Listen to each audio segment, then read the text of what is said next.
बोलिए भारत माता की। मैं आप सभी लोगों से निवेदन करूंगा कि दोनों हाथ उठाकर मुट्ठी बांधकर हम यह जयकारा इसलिए लगाएं ताकि आपके जयकारे के माध्यम से हमारे इस ऐतिहासिक रहस्य मेले में प्रथम बार पधारे हम सभी के श्रद्धा, आस्था और गौरव के केंद्र इस मध्य प्रदेश राज्य के यशस्वी माननीय मुख्यमंत्री जी के लिए आप लोगों के जयकारे के माध्यम से आप लोगों का आशीर्वाद प्राप्त हो सके, इसीलिए मैं आप सभी लोगों से निवेदन करूंगा कि दोनों हाथ उठाइए, मुट्ठी बांधिए और बोलिए भारत माता की, भारत माता की, भारत माता की। बहुत बहुत धन्यवाद।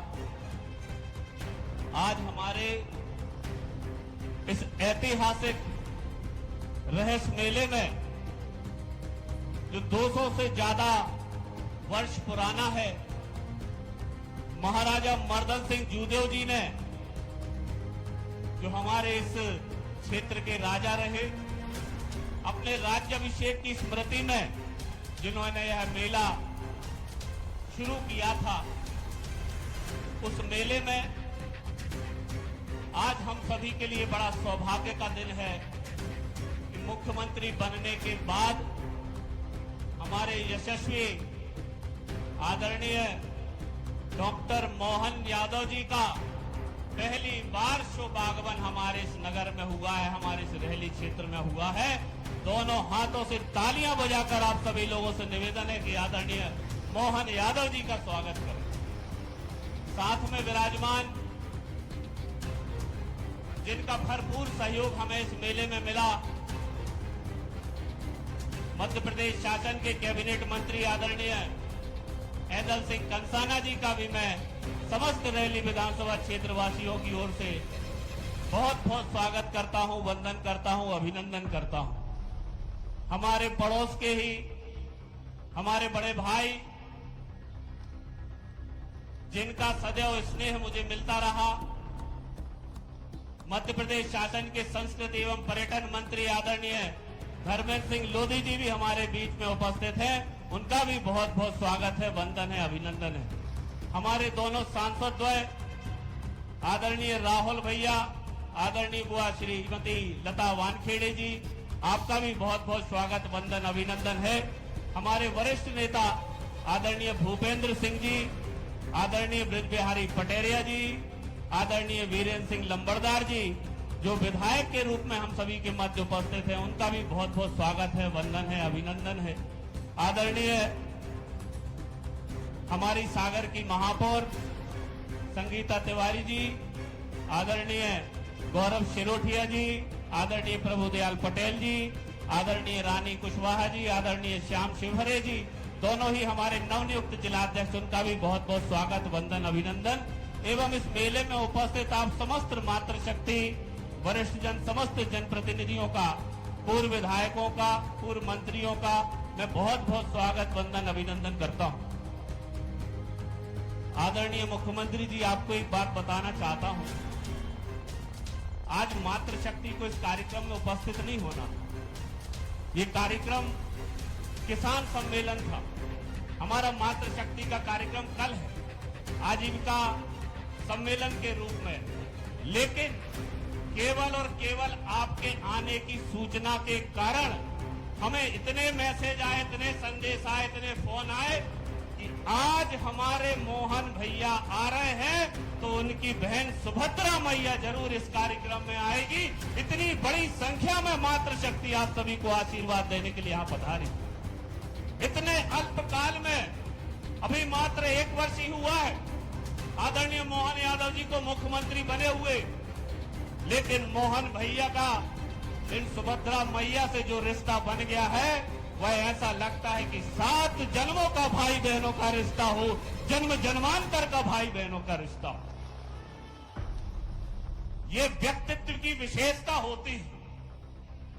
आदरणीय हमारे देश के यशस्वी प्रधानमंत्री नरेंद्र मोदी जी ने जब मोहन यादव जी को चुना तो निश्चित रूप से उनके व्यक्तित्व की विशेषताएं देखकर चुना, उनके अंदर जो गुण छुपे हुए उनको देखकर चुना।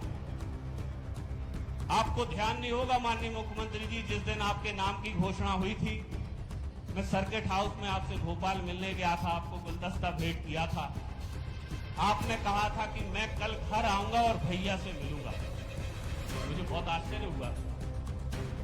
आप तत्काल के मुख्यमंत्री बने थे, सारा शासन प्रशासन आपके आगे पीछे घूम रहा था। आपको आदरणीय नरेंद्र मोदी जी का वरद हस्त प्राप्त था। आप चाहते तो स्वयं भैया गोपाल भार्गव को अपने घर बुला सकते, लेकिन वरिष्ठों का मान सम्मान कैसे किया जाता है, अगर किसी को सीखना है तो मोहन यादव जी से सीखिए। भैया गोपाल भार्गव के घर वह स्वयं गए। मैं उन सारे पलों का प्रत्यक्ष गवाह हूं इस बात। आपकी यह जो भावना मेरे और मेरे परिवार के प्रति रही है, मैं आपको विश्वास दिलाना चाहता हूं।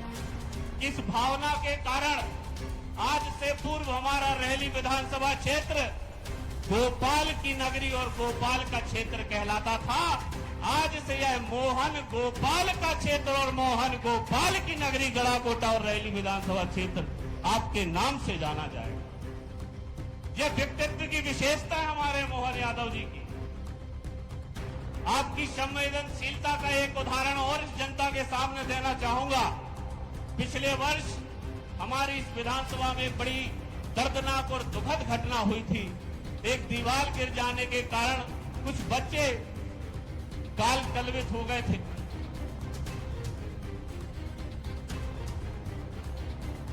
दो घंटे के भीतर सूचना मिलने के माननीय मुख्यमंत्री जी ने सबकी जवाबदारी सिद्ध करते हुए जिले के सारे बड़े अधिकारी यहां से हटा दिए थे। 2 घंटे के भीतर यह संवेदनशीलता होती है। कोई अन्य व्यक्ति होता तो ज्यादा से ज्यादा सब इंजीनियर को सस्पेंड कर देता, ज्यादा से ज्यादा नगर पालिका के सीएमओ को हटा देता, लेकिन माननीय मुख्यमंत्री जी ने यह सिद्ध कर दिया कि गरीब की जान और राजा की जान एक बराबर है, अनमोल है।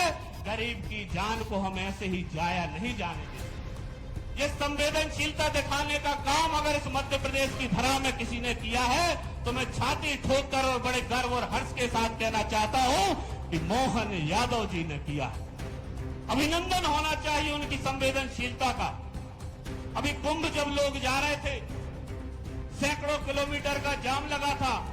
माननीय मुख्यमंत्री जी ने तत्काल रीवा के कमिश्नर को फोन लगाकर कहा था कि मध्य प्रदेश की धरा से जितने भी कुंभ यात्री निकल रहे हैं उन्हें किसी प्रकार की परेशानी का सामना न करना पड़े, उनके लिए खाने की और भोजन की व्यवस्था आदरणीय मुख्यमंत्री जी ने करवाई। यह देखिए कितना पुण्यमयी कार्य।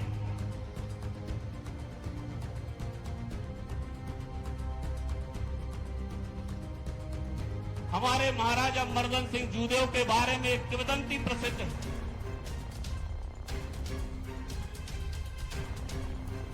एक बार एक गरीब और भूखा व्यक्ति महाराज के किले के पास से निकल रहा था। किले की दीवार के पास में उसने एक बेरी का पेड़ देखा और सोचा कि इस बेरी के पेड़ पर पत्थर मारकर कुछ बेर तोड़ देता हूं ताकि मैं 3 दिन से भूखा हूं तो मेरी भूख मिट सके। यही सोचकर उसने एक पत्थर उछाला बेरी के पेड़ को, पेड़ तोड़ने की इच्छा से, लेकिन उसका दुर्भाग्य कहिए कि वह थोड़ी ताकत के साथ पत्थर उछला और दीवार के उस पार जो बेरी का पेड़ लगा हुआ था वह उद्यान था महाराजा मर्दन सिंह जूदेव का।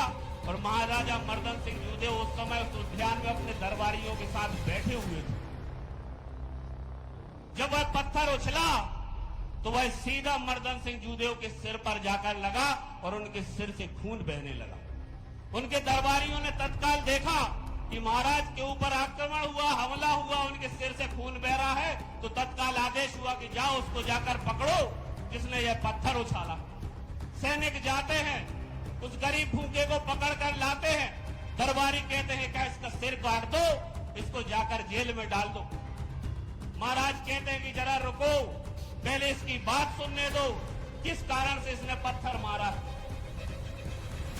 जब महाराज से पूछा गया महाराज ने, तो वह गरीब भूखा व्यक्ति कहता है कि महाराज मैं 3 दिन से भूखा हूं, मैंने तो बेरी के पेड़ तोड़ने की इच्छा से पत्थर मारा था, मुझे नहीं पता था कि आप उस तरफ बैठोगे और यह पत्थर आपको लग गया। दरबारियों ने कुछ नहीं सुना, सुनने के बाद भी कहा कि इसका सिर काट दो। महाराजा मर्दन सिंह जूदेव ने कहा जरा रुको। उस गरीब व्यक्ति से महाराजा मर्दन सिंह जूदेव ने पूछा कि अगर यह पत्थर बेरी के पेड़ को लगता तो क्या होता।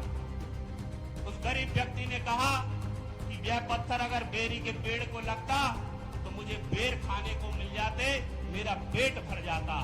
महाराजा मर्दन सिंह जूदेव ने अपने दरबारियों से कहा क्या तुमने मुझे बेरी के पेड़ से भी गया गुजरा समझ लिया है क्या। जो पत्थर बेरी के पेड़ को लगता उसका पेट भरता और महाराज को पत्थर लगने पर इसका सिर काटने का दंड दे, ये नहीं होगा। उन्होंने दरबारियों को हुक्म दिया कि जाओ इस गरीब को भरपेट खाना खिलाओ, इसके कपड़े सुंदर करो, इसको उपहार देकर विदा करो। उस दिन के बाद से महाराजा मर्दन सिंह जूदेव ने अपने क्षेत्र में एक योजना चलाई, अपने राज्य में एक योजना चलाई, अन्नदान योजना चली और महाराजा मर्दन सिंह जूदेव के राज्य में उस दिन के बाद से कभी कोई भूखा नहीं सोया। उसके लिए अन्न की व्यवस्था महाराजा मर्दन सिंह जूदेव अपनी तरफ से करते थे, इसीलिए उन्हें प्रजाप्रिय कहा जाता था। हमारे इस मेले को जब से महाराजा मर्दन सिंह जूदेव ने लगवाना प्रारंभ किया, इसके बारे में भी कहा जाता है कि जब रात भर तक दिन भर अगर कोई व्यक्ति दुकान लगाता था और दिन भर में उसकी अगर बिक्री नहीं होती थी, उसका कोई पैसा उसको प्राप्त नहीं होता था, तो महाराजा मर्दन सिंह जूदेव स्वयं आकर रात्रि में उसका सारा सामान खरीद लिया करते थे। ना उसके बच्चे भूखे रहते थे, ना वह व्यक्ति भूखा रहता था, इसीलिए उन्हें प्रजाप्रिय कहा जाता है। मां से मर्दन सिंह और मां से मोहन यादव। मर्दन सिंह जैसे हम अपने मोहन भैया को अब देख रहे हैं, हम भी चाहते हैं कि जैसा संत रविदास जी ने कहा, ऐसा चाहूं राज में जहां मिले सबन को अन्न, छोटे बड़े सब सम बसे, रविदास रहे प्रसन्न। ऐसा राज हम आदरणीय मोहन यादव जी के नेतृत्व में मध्य प्रदेश को देखना चाह रहे हैं। कहा जाता था कि डबल इंजन की सरकार 2014 से 2023 तक तो डबल इंजन की सरकार रही, जो पटरी पर हमारी रेल चल रही थी, लेकिन मोहन यादव जी के बनने के बाद अब पटरी पर रेल नहीं चल रही है। अब यह मानकर चलिए कि यह जो पहले रेल थी, अब यह डबल इंजन का हवाई जहाज बन गया है और मध्य प्रदेश के विकास को माननीय मोहन यादव जी आसमान की ऊंचाई तक ले जाने के लिए संकल्पित हैं। बड़ी कृपा से आज माननीय मोहन यादव जी का आतिथ्य हमें यहाँ पर प्राप्त हुआ। मैं उनके चरणों में प्रणाम करता हूँ, बहुत बहुत आभार व्यक्त करता हूँ, धन्यवाद देता हूँ। उनके साथ साथ समस्त अतिथियों का हृदय से आभार व्यक्त करता हूँ कि उन्होंने अल्प निवेदन पर ही हम सभी के मध्य अपनी कृपामयी उपस्थिति प्रदान की है। माननीय मुख्यमंत्री जी का कोटि कोटि आभार, बहुत बहुत आभार। और यहाँ पर उनको आशीर्वाद देने के लिए पधारे आप समस्त माताओं बहनों वरिष्ठ जनों का दोनों हाथ जोड़कर आपके चरणों में प्रणाम करता हुआ अपनी बात को यही विराम देता हूँ। पुनः आप सभी लोगों से निवेदन करूंगा कि दोनों हाथ खोलकर तालियां बजाकर माननीय मुख्यमंत्री जी का पुनः स्वागत करने का कष्ट करें। आप सभी के चरणों में, माननीय समस्त अतिथियों के चरणों में बारंबार प्रणाम, बहुत बहुत धन्यवाद, बहुत बहुत आभार।